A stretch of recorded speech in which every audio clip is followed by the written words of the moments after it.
If you're curious about what drives excellence in HR and what is happening in HR on opposite sides of the world, then tune into my conversation with Deborah Wilkes from Enable HR International. We look at all of it, the operating models, the dysfunction, the issues of the day, and how can we lean in and support our HR teams. Welcome to Reimagining HR with Trina Sunday, the rule-breaking podcast where we challenge our thinking and our current people practices.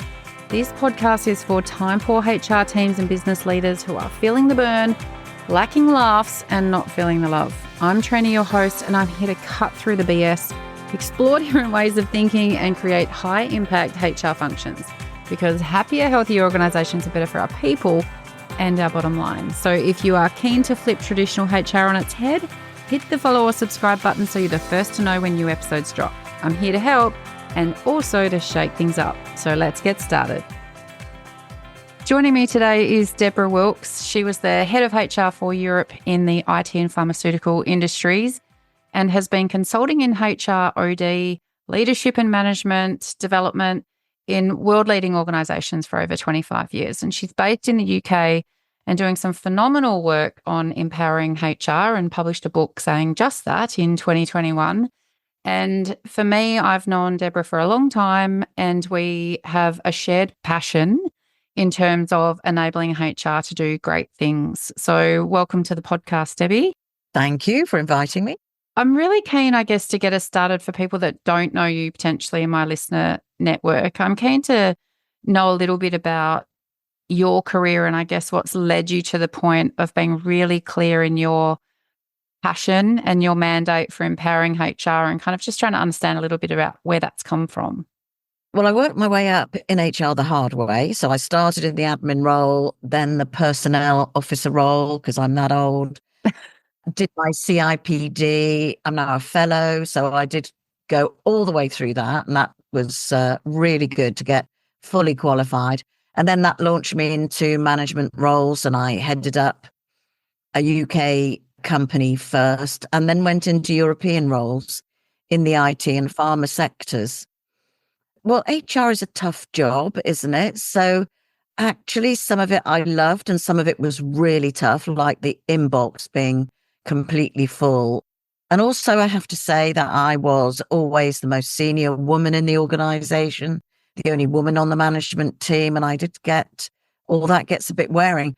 And the part that I enjoyed most in the job was the development, developing people. So I'd peek through the window. So I'd organized for an external trainer to come in and I'd have a look and I'd think, oh, that looks such good fun. I want to do that. So I really did have a great few years heading up the HR function. But I also wanted to set up my own business and also relocate. So I did that and focused on leadership and management development for any function. So at that point, I wasn't focused on HR. Yeah. Although HR people were often my clients and I'd carry on going to my CIPD events. So I was always keeping in touch. And then there was a particular day a few years ago when I was at a CIPD event and chatting with HR people. And I said to one of them, oh, tell me what's happening, what you're doing at the moment. And she said, well, we've got, salary review time. And I've had the most frustrating few days working with managers to organize the whole performance rating thing and the salary increases. And, then hear stories that they go back to somebody and say, I wanted to give you an A, but HR wouldn't let me. Or I wanted to give you a bonus, but HR wouldn't let me. And I thought that is so familiar to me from 25 years before. Yeah. Why hasn't that changed? So my colleague and I decided to research that because I really do care about HR. It's important. And also there was lots in the press, articles being very critical about HR and people saying HR should do this and HR should do that. So we did a lot of research. We spoke to CEOs, to HRDs, to people at every level in HR.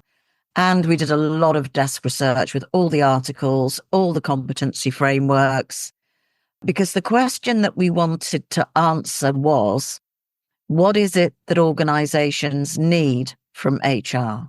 Mm, So we created the 7 enablers mm. that I know you work with, which is Yep. great. So we wanted to create a framework. It's like a competency framework, although it's got behaviors and activities in it. They needed to be measurable because a lot of people, even the CIPD and Dave Ulrich, would use phrases that were actually very complicated. So, Mm, for example, a credible activist. I love that phrase, and I know exactly what Dave Ulrich means when he says that. mhm, But how do you break it down into bite-sized pieces so that you can develop it, measure it, give people feedback on it, do a 360 on it, and ask other people whether they think these great things are in place? So that was our mindset when we went into designing this evaluation tool. mm, So that was my journey in. It was really this feeling that HR is so important, and yet it was still struggling. And HR people would say to us, we know we need to change, but we don't mm. know how. Yeah, that's so familiar to me. And I think because it's going back a while now, though, isn't it? When you and George Naylor started Enable HR International, it's kind of, what is it, 8 years ago? Yeah. Yeah. So it's a long time ago. And that research and, I love the concept and the development framework when we talk about at the end of the day, it's what makes great HR, right? And I think those conversations and the research around what drives excellence in HR, it does allow people to break it down. And I guess for people that aren't familiar with the framework, a test, there's 7 of them. I know that you look at things in that framework around perspective, making sure that we've got our eye on the prize, that we're constantly talking with the business, working with the business, but then acting according to that, not just hearing it and dismissing it. You obviously talk about connection. So connection Mm, is, I'm sitting here like rattling things off my fingers, by the way. No one can see that on video on a podcast. But so connection is that space where we're generally building the trust and respect that gets that credibility or the seat at the table. I think some of the language that we often hear out there.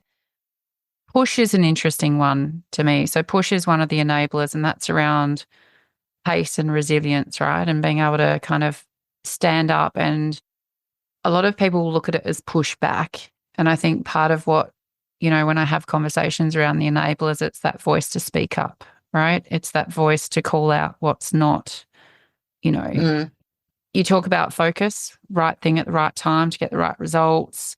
I'm testing myself here. Rigor. So I think we talk yeah. about rigor, and that's kind of delivering on what you say you're going to do and Yeah. making sure we know our craft, and the devil's in the detail. So being good at what we do and showing up consistently in that space.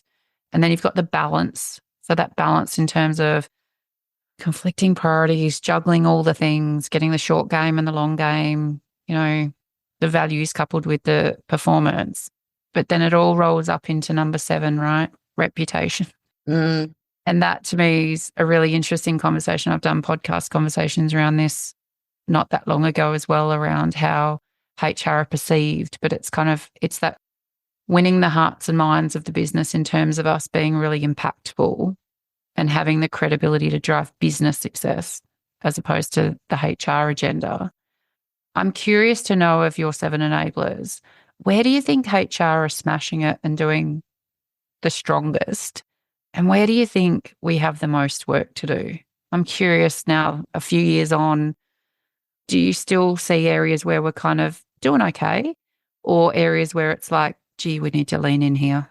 that's really interesting, isn't it? Because if we think about the push one, it looks, sort of look at it first off and think, what's that about? But actually, there was so much that we heard from people about that whole area. We decided to give it an enabler of its own Mm. because organizations do need HR to push forward and to push back. So quite often that's about HR advocacy, Mm.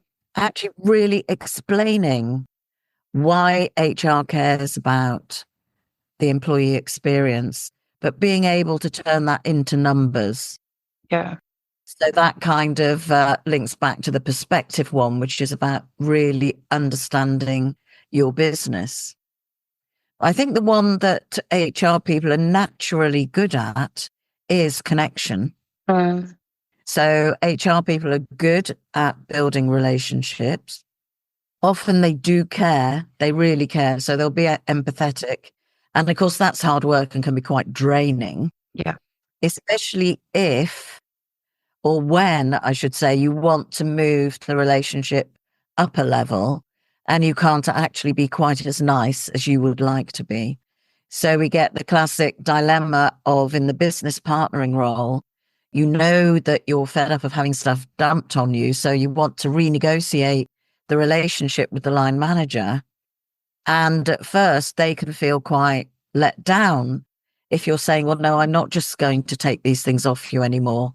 My time will be much better spent if you and I are working more long term. We're looking at issues. We're working proactively rather than waiting for someone to leave. We're actually putting the conditions in place for them to stay. First of all, that can actually feel quite hard because they do feel very connected and they want to be helpful. And I think in the connection, I think I see pockets of that in terms of building the rapport and the relationship. But it's the power in the connection or the power in the relationship where I think we've probably still got some work to do. And what I mean by that is I'm not sure that we're being strategic enough in our connections. And so if we are in a partnering role, for example, and we've got our area manager that we are looking after their portfolio, and that's our client base in terms of all of the people stuff, technical term. But there's other relationships and connections that we need to make if we're going to get that perspective, like you talked about, in terms of understanding what's happening in the business.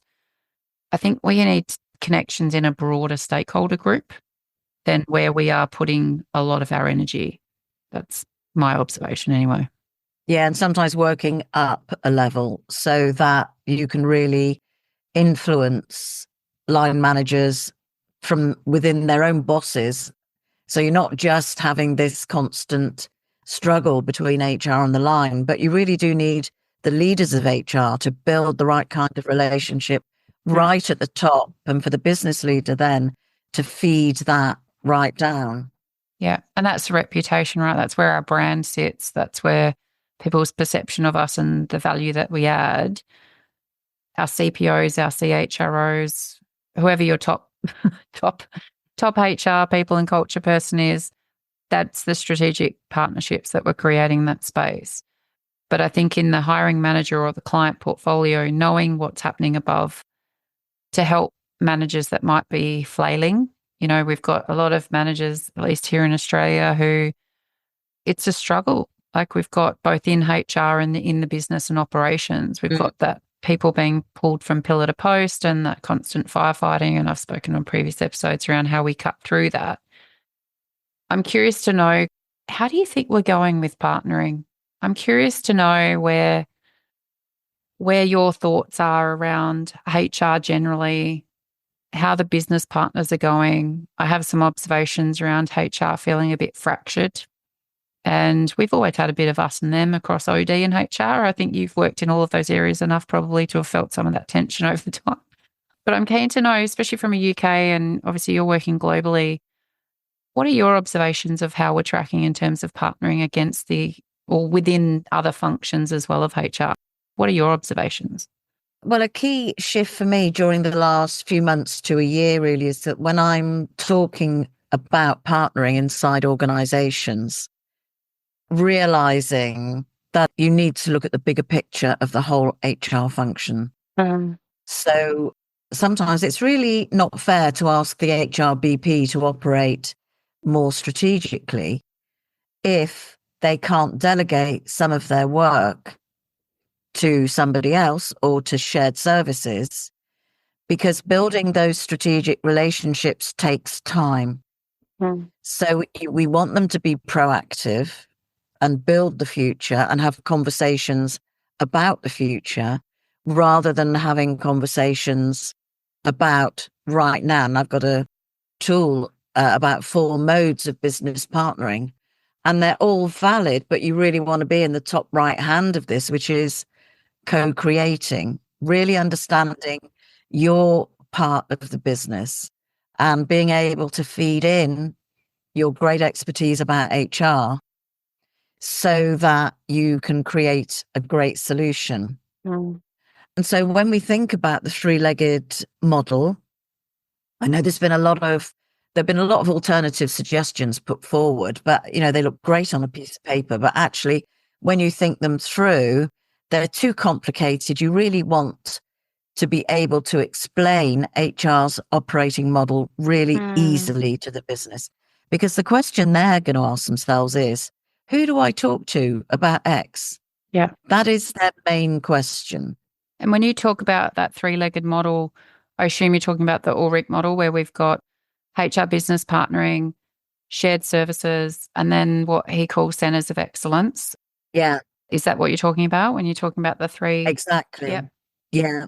So the three model, he drew it as a stool with three legs.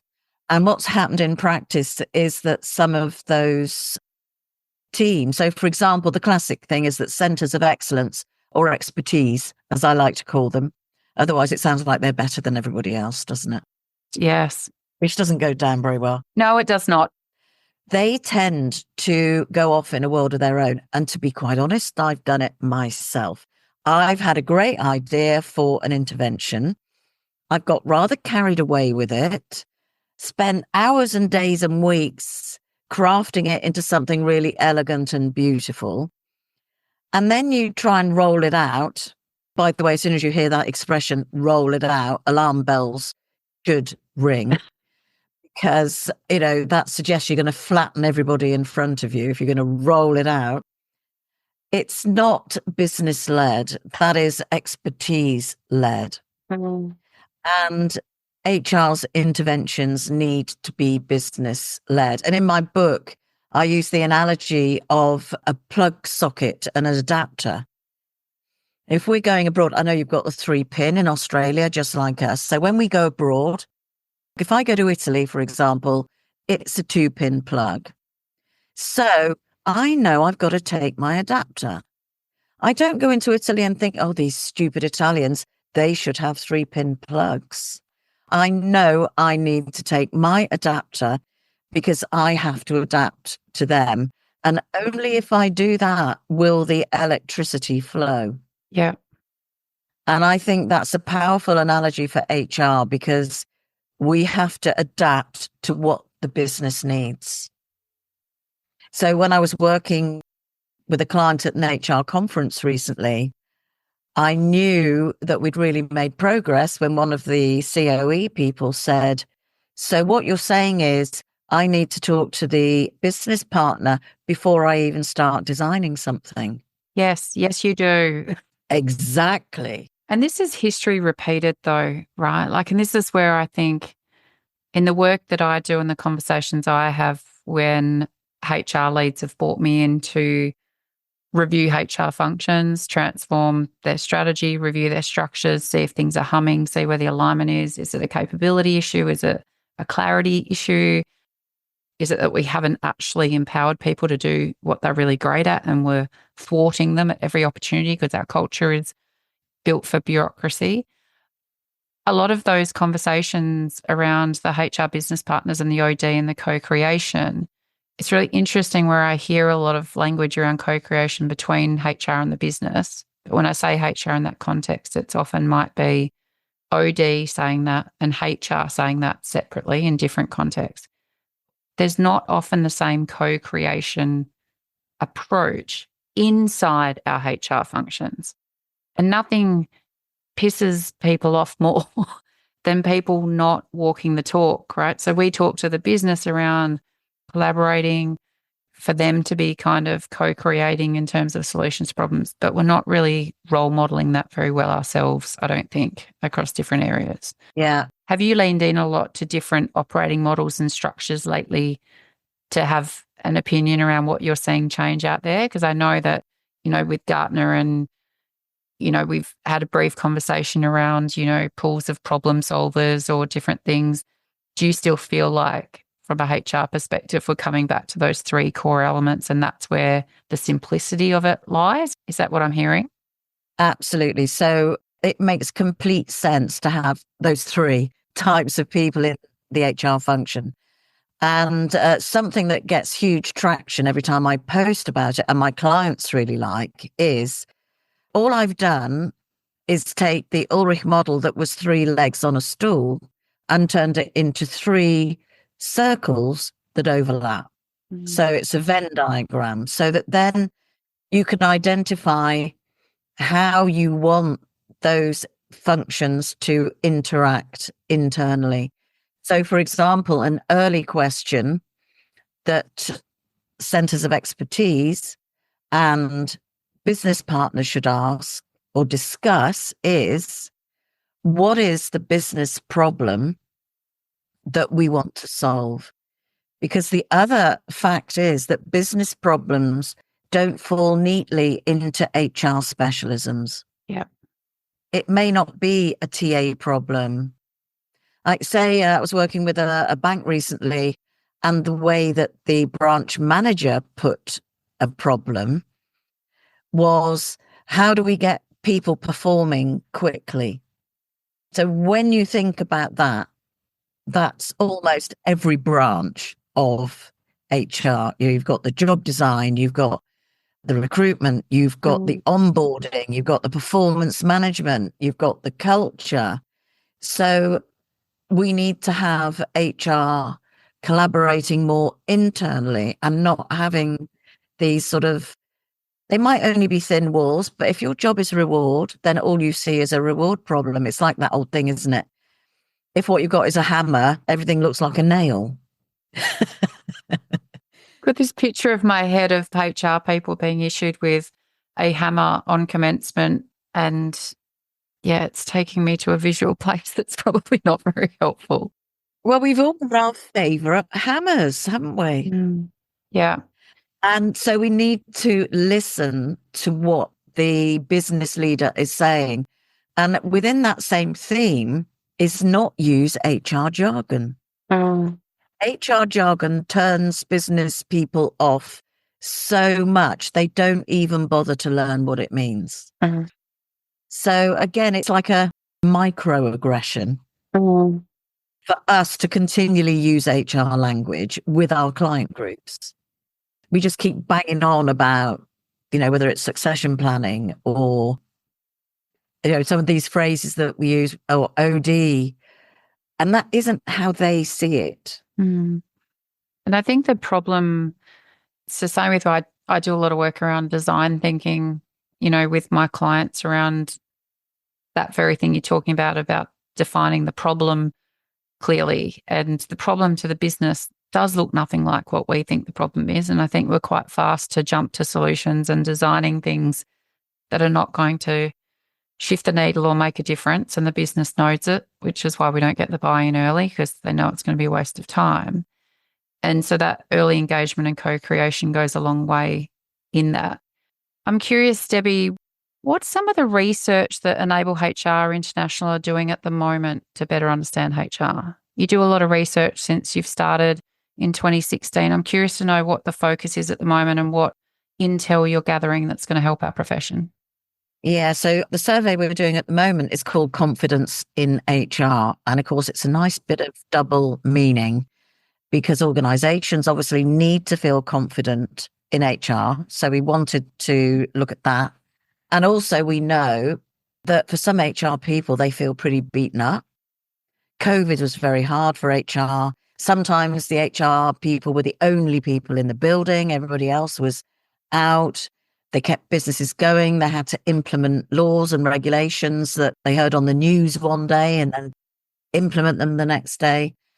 And some HR leaders emerged from that with a stronger reputation for really adding value to the business, and others not, because they were just so overwhelmed with work. And we know that in order for HR to rise up, they really need to sort of step into the leadership space and become strong partners in the business.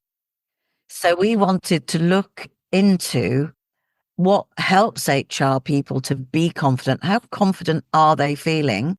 And there's this great expression, isn't that? Imposter syndrome. And I've coached some great HR leaders and, they suffer from it. I've got to be honest, I suffer from it. Sometimes I'm doing a webinar and I suddenly have the thought, why should people listen to me on this topic? Whether it's because I've got an HR background, I don't know, but it's a very common feeling and it does seem particularly prevalent in HR people. And there are ways of combating it. So we really wanted to understand it. So we're asking questions about what HR feels the organization thinks about them. Like, do they add value, for example? Do they focus on the right things? And then asking HR people, well, what do you think about the value that you add? And then we ask the question, how are you feeling? How are you feeling about your job? And whenever we do surveys, we also ask for free text. So there's quite often a drop down. If somebody scores a question high, we'll say, what helps you to do that? Or if they score low, we'll say, so what makes it difficult for you to do that? And there's absolute gold in some of those comments. You can see what it's like in HR. Some people who've got leaders within HR who really aren't leading the function, business leaders who don't treat HR well and just don't let them get involved. And there are skills aspects to that as well. So that's part of what we do, really. You could say the spine of what we do in Enable HR is improve the relationship between HR and the business in order to increase the impact of HR. Love it. So first of all, you've got to believe that that's your role, that you are helping the business. You've got to feel confident enough to do it. We talked about push earlier, didn't we? In order to push forward and push back, we need to feel strong enough in ourselves and really believe in what we're saying, believe that HR has a really important role to play.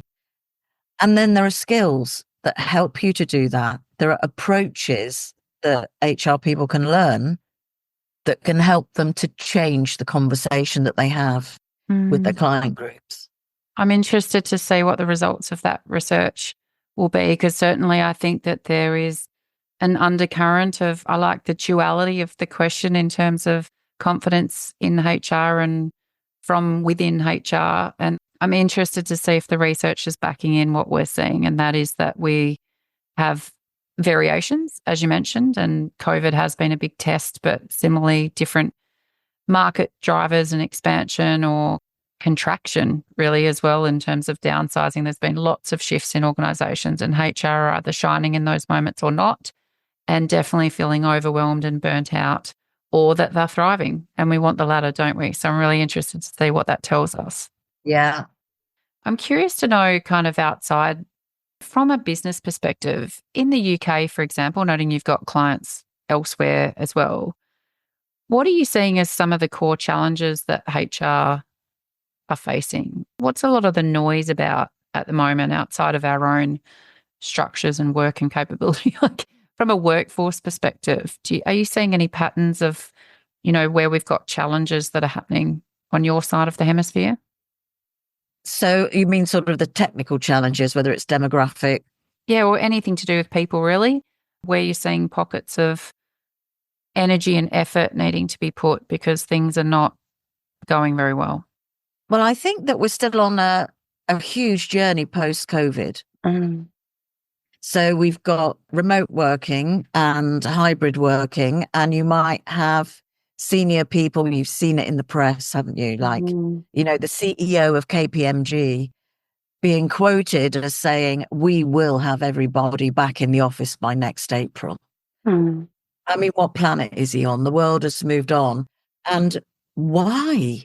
What does that give you other than a feeling of control and some illusion of safety because you see lots of people sitting at desks?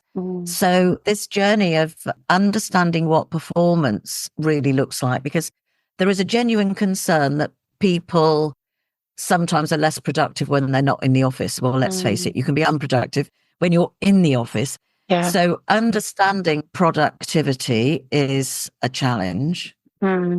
I think there is a real issue around middle managers because they're like the meat in the sandwich in the Mm. hybrid working recipe, if you like, because they need to put more effort into managing remotely. They have to remember to make regular connections. They have to proactively manage workloads and psychological safety and make sure that people are all right and really check that they're all right.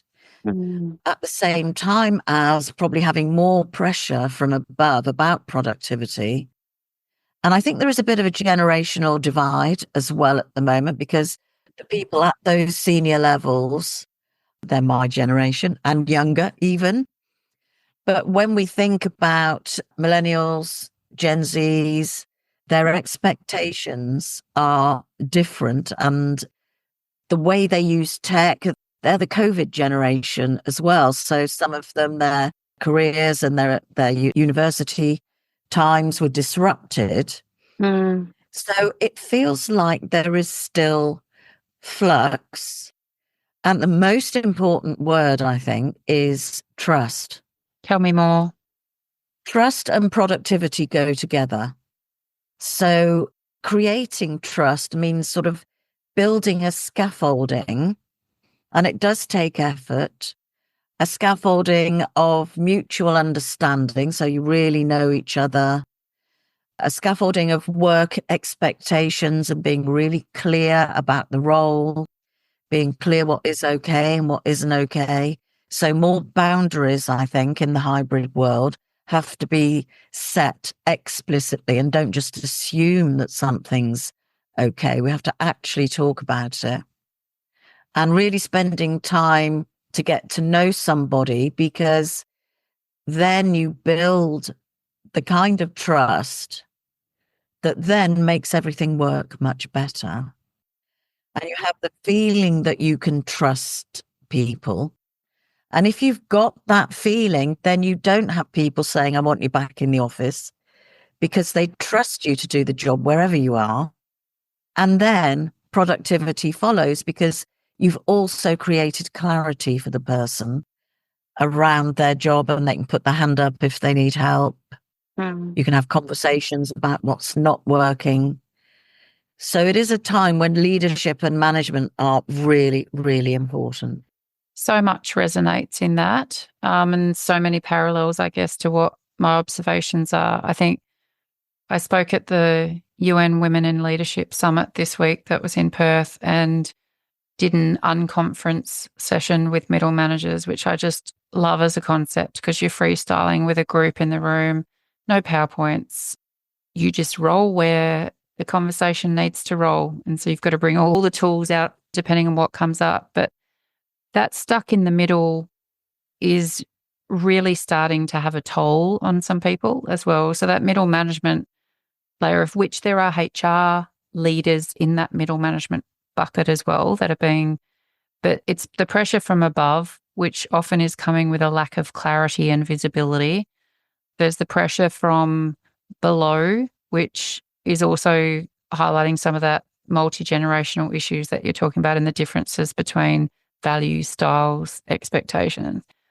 But then I feel like there's also the pressure from the side, where we've got this peer and this competition of sorts, depending on the culture of organizations, of course, and the backdrop that we're working in. But there's definitely seems to be an exacerbation of what that pressure feels like in that middle management space. And the hybrid complexity is creating a lot of challenges, obviously, globally. And so what you're describing is very similar to what's happening here in Australia and in Asia, where I'm doing work as well, funnily enough. But there's, I guess, culturally a difference where people have gone back to the office quicker in some of the countries that I'm working in Southeast Asia than we have, because there's not that assertion against the authority, I guess. That's a very generalized comment. But I think that a lot of it, when we're in that space, it was different in COVID, right? When people were working remote through COVID and when it all started, a lot of the times you had the relationships already.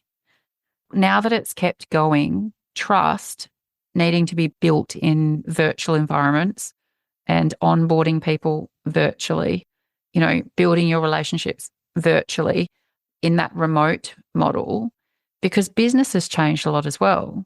So we're seeing lots of commercial leases just closed up because there are operating expenses that organisations can save if they are embracing hybrid. And so there is a business rationale in there.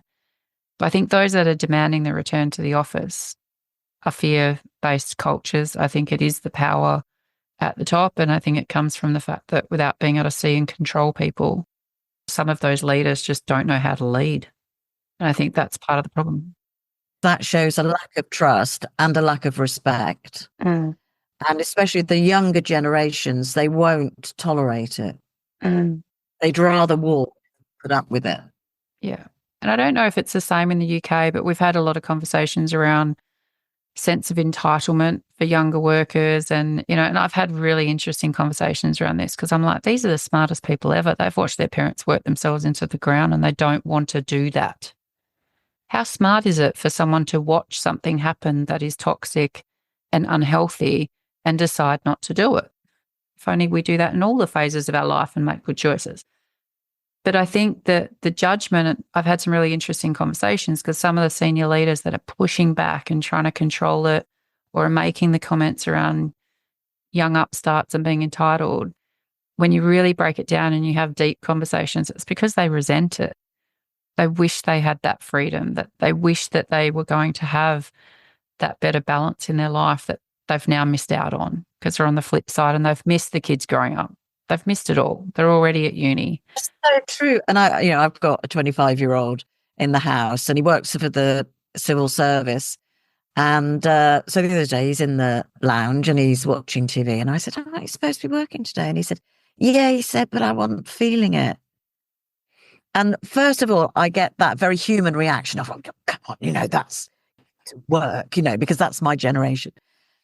But then you're quite right. I get this other reaction, which is, that is completely right. I know there are times when actually I should just stop.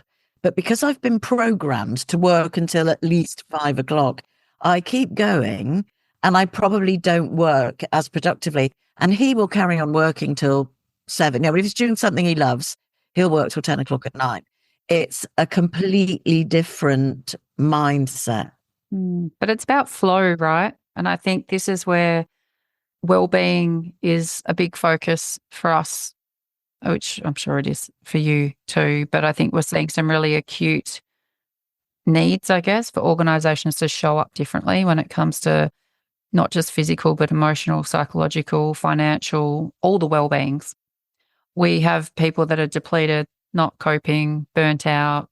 And so our response to that is needing to look different. And we're needing to kind of meet people where they're at because it's not one size fits all.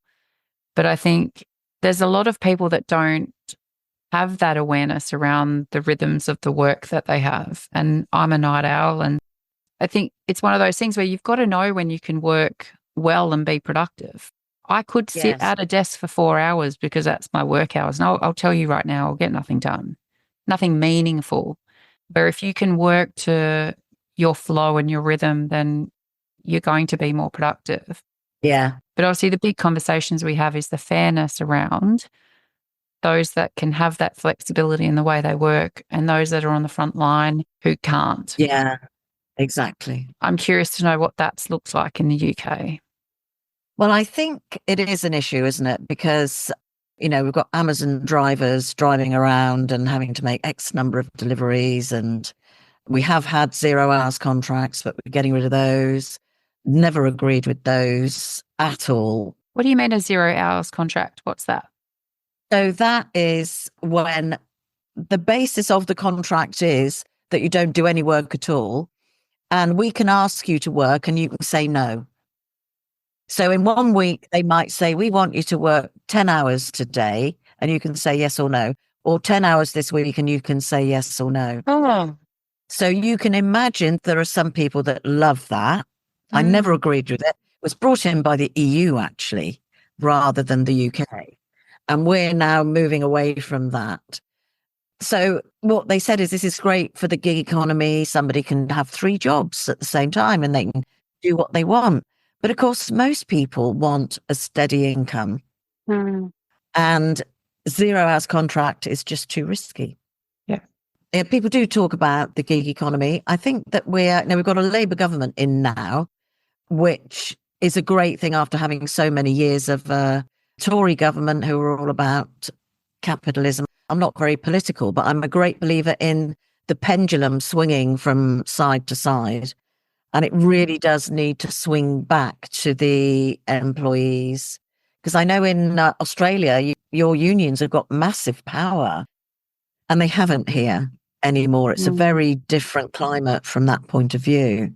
And it depends on the industry, but I think that there is a strong place where unions and the enterprise bargaining kind of system has really helped kind of put employee concerns on the table.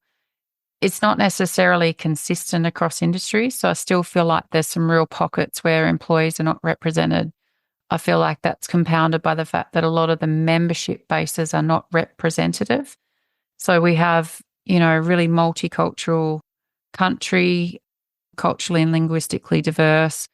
Our First Nations brothers and sisters have had a disadvantage in opportunities against us Anglos that have come in. And so there's lots of different challenges for different groups where I think when you look at some of the union movements, they're not necessarily representing the cross section of what the workforce looks like.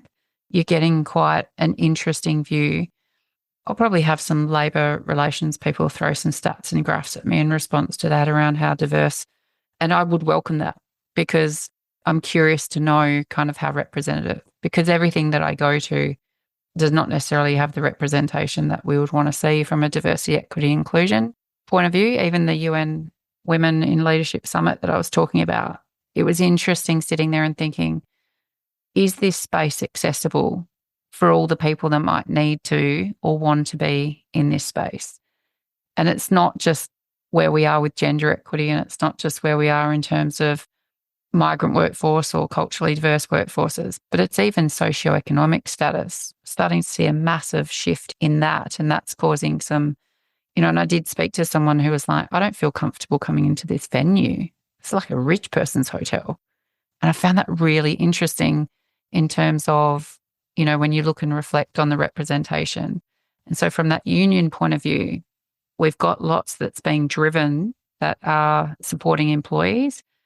But if we look at those that might need equity by design built into the employment arrangements, we've still got a way to go, I think. So it's the whole thing about the role models in society as well, isn't it? I do think we've come a long way. I actually went to a DEI meeting, sort of a networking thing with a presentation by some specialists a while ago. And there were some Black people expressing their need for better recognition. I'm totally, totally supportive of that. The funny thing was that I caught myself remembering how bloody awful it was for me when I was in my 20s. It was so hard. And I hadn't realized, I don't think until that moment, how well I really can understand people who feel patronized and excluded. So I do think, as women, we've come massive distance, haven't we? And so if we can help other people to feel and be included in a similar way, then it just enriches society, doesn't it? Imagine now, we think 100 years ago, we didn't even have the vote. Actually, that might not be true. We might have had the vote. Well, not in Australia. Better check our date. Our history comes in a lot later than yours, obviously. And in HR, we have such potential to do great work. And that's why I care about it so much. This is the thing I want to leave with the world. HR matters. It matters because you help individual people. That then translates into helping their families and their communities. And creating a great place to work is also good for business. We've got to get better at proving it. Using data, we were talking about that earlier, using data to actually prove the relationship between well-being and trust and supportive leadership, the really direct connections between those things and productivity and profit. So we've got to get smarter at doing that, but we definitely can now. I'm curious to know, before we wrap up our chat, Deborah, what does reimagining HR look like to you?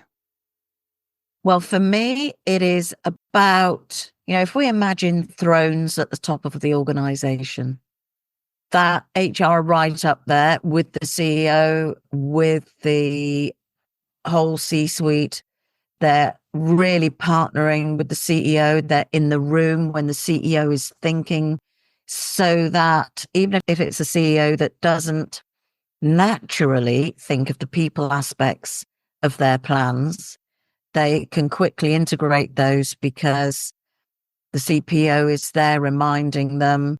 And actually, a great CPO or CHRO or HRD is a great thinking partner for business leaders. So it's that closeness, that alignment. And if then that is reflected all the way down the organization, that's good for everyone. Sure is. That's my dream. That's the dream. Deborah Wilkes, thank you for joining us, and we'll talk to you next time. Thank you, Trina. Bye. Before you go, if you're listening to this episode pretty close to the release date, then you might still have an opportunity to respond to Enable HR survey on confidence in HR. The survey link will be in the show notes. We'd love to hear what you think. Thanks for tuning in and leaning in to this week's episode as we look to reimagine how we show up for our people, organisations and community. Reach out to us via our website at reimaginehr.com.au with your HR horror stories or suggestions of people you'd love to hear from or topics you want to explore. It's all about people, purpose and impact, and we are here for all of it. Until next time, take care, team.